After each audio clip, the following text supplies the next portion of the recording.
আবৃত্তি, নৃত্য ও সঙ্গীত পরিবেশনার মধ্য দিয়ে বাংলা সাহিত্য ও সঙ্গীতের পঞ্চক বিখ্যাত ৫ মহান কবির প্রতি শ্রদ্ধা জানাতে মার্কিন যুক্তরাষ্ট্রের নিউ ইয়র্কে হয়ে গেল এক জমকালো অনুষ্ঠান।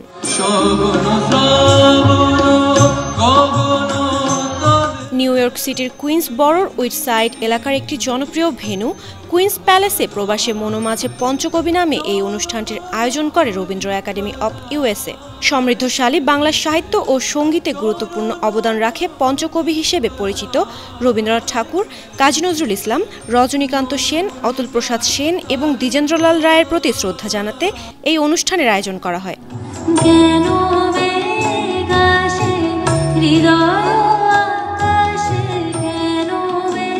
সন্ধ্যাবেলায় সঙ্গীত, নৃত্য ও কবিতার অপূর্ব সমন্বয়ে এই মনোজ্ঞ অনুষ্ঠানটি এক অনন্য সাংস্কৃতিক মিলন মেলা হয়ে উঠেছিল।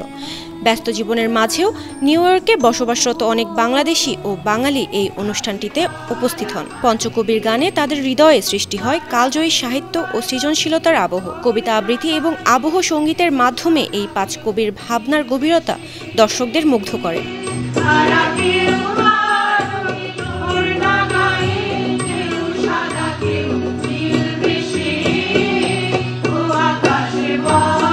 অনুষ্ঠানে সঙ্গীত পরিবেশন করেন প্রতিভান RTV ইয়াংস্টার USA প্রতিযোগিতায় ৭ম স্থান অর্জনকারী শোভিত রায় চৌধুরী। এছাড়াও সঙ্গীত পরিবেশন করেছেন অনুষ্কা সেনগুপ্তা, দীপক দাস, সুশীল সিনহা, পরিজাত দাস, সুমিত্রা সেন ও বাবলা আহমেদ।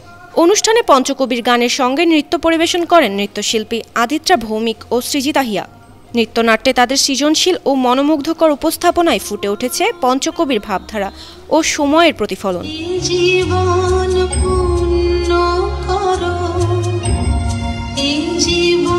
আয়োজক সংগঠন রবীন্দ্র একাডেমি অব ইউএসএ এর প্রতিষ্ঠাতা ও সভাপতি ডক্টর রুমা চৌধুরীর সভাপতিত্বে অনুষ্ঠানে বিশেষ অতিথি হিসেবে ছিলেন বিশিষ্ট চিকিৎসক ডক্টর প্রবাদ দাস, নজরুল সঙ্গীত শিল্পী গোলান সোহরাব ও কাসফিয়া বিল্লা, সমাজসেবক ও কমিউনিটি ব্যক্তিত্ব ডক্টর দিলীপ নাথ এবং কবি কাজী জহিরুল ইসলাম।